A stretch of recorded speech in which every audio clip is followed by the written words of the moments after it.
Before we get into the video, I just want to say thanks for helping the channel reach 5,000 subscribers. It really blows my mind and I truly appreciate your support. Anyway, hope you enjoy this one.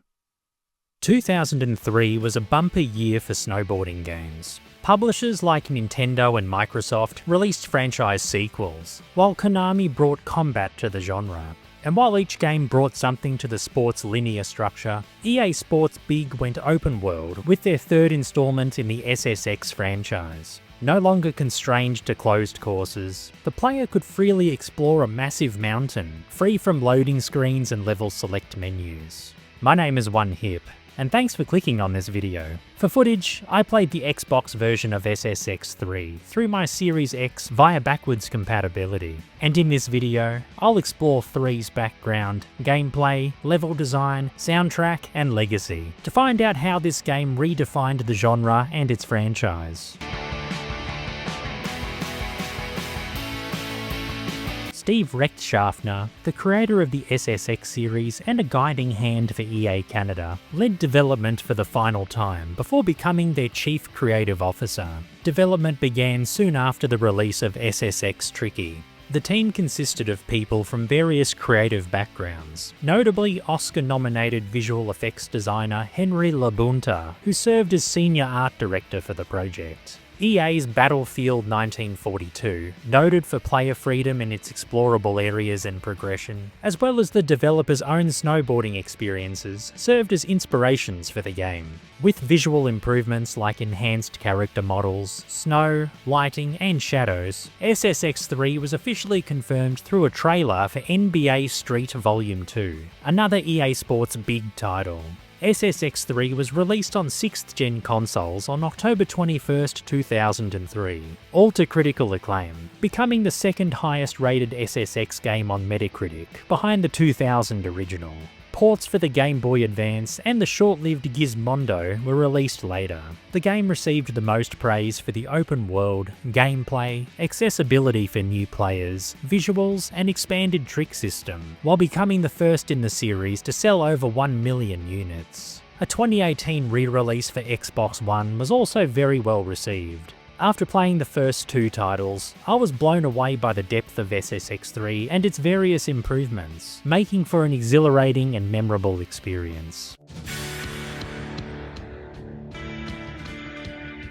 SSX 3 is set on a colossal mountain with 3 peaks, each one being tougher than the last, with changing weather and terrain to challenge your rider. Alternating between Simon and Cowrie for their own Conquer the Mountain campaigns, I was dropped from a plane onto the top of Peak 1's backcountry, as I spent time learning SSX 3's mechanics. Once I was confident enough, I made my way to the starting line for my first race series, Snow Jam, where I finished second to progress to the next one. At the second race's finish line, I was invited by a rival for a one-on-one race down the same backcountry where I began my journey.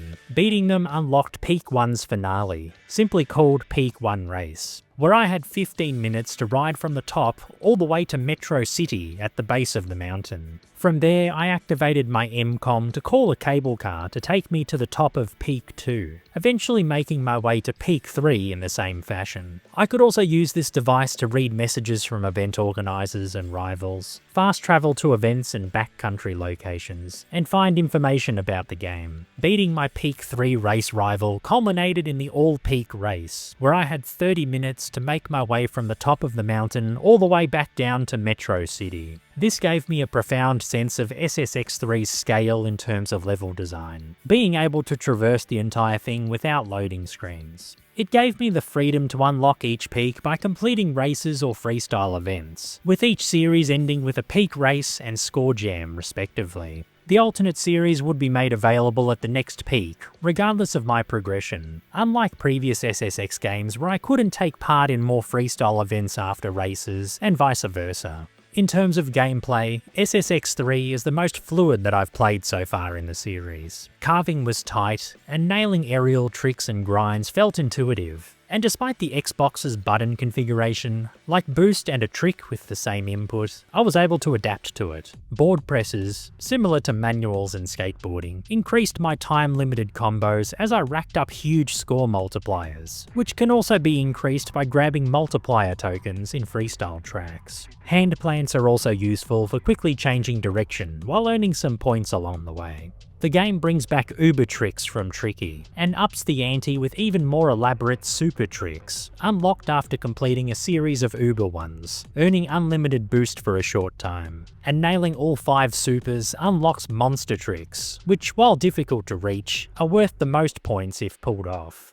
Bailing would reduce my available boost, but with a well-timed button prompt, I was able to recover without losing too much momentum. Like I mentioned before, the mountain can be traversed from top to bottom in one go, with many shortcuts and alternate paths along the way. Falling ice and trees are hazardous, but can be used as assets you can grind on to continue your run. I love the constant flow of the map. There were times where I accidentally went in a different location to where I intended, only to find another path to guide me down the mountain. And while there are off-limit areas, SSX3 encourages multiple runs to find these paths, making it a joy each time. Exploration is rewarded with finding collectible snow crystals, another way to earn cash outside of events and combos. And while you're not likely to get every crystal in one go, the game's fast travel system makes it easier to go back to where you started to grab them. I found the most joy simply riding down peaks and finding crystals, while completing optional big challenges for extra income. And that income comes in handy for in-game purchases. The Lodge is SSX3's main hub, where you can buy stat upgrades and equip cosmetic items, as well as playable cheat characters. Trading cards and concept art earned from events can be viewed here, which are a nice addition.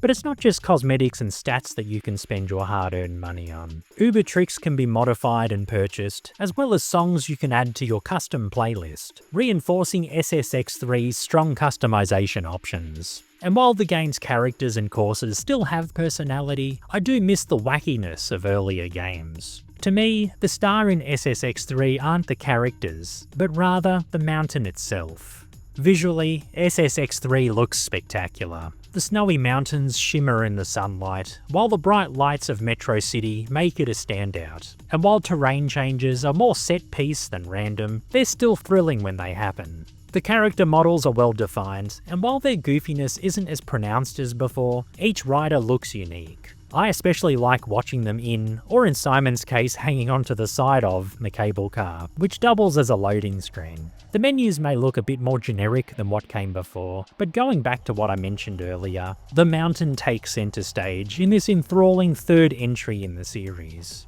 SSX3 also offers an extensive soundtrack, complete with an announcer that you may have heard in another EA franchise, adding to the game's immersion. Thanks for still being here with me. I hope you're enjoying this one. If you want to see new content, be sure to subscribe to the channel so you don't miss out. Thanks for your support as always, and anyway, back to the video. SSX3 was one of the first THX certified games, featuring cinema-level audio and dynamic sound design that changes based on gameplay. For example, riding through a cave and doing mid-air tricks will muffle the sound, and carving through the mountain while listening to birds in the distance never gets old. The voice acting is excellent, and it adds to the championship atmosphere of the game.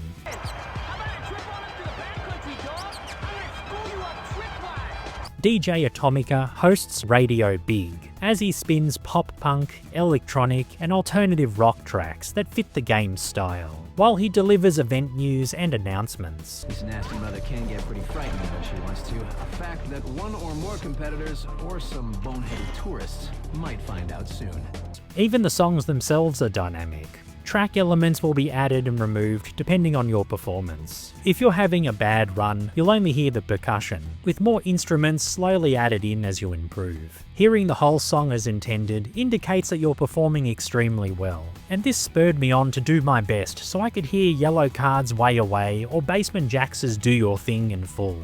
The soundtrack is excellent, and it naturally fits the early 2000s extreme sports vibe. Custom soundtracks can be curated in the lodge, with or without Atomica's announcements, with the first 6 tracks being free. And if you want to simply listen to ambient noise during your ride, you can toggle Big Mountain Ambience, which enhances the audio experience.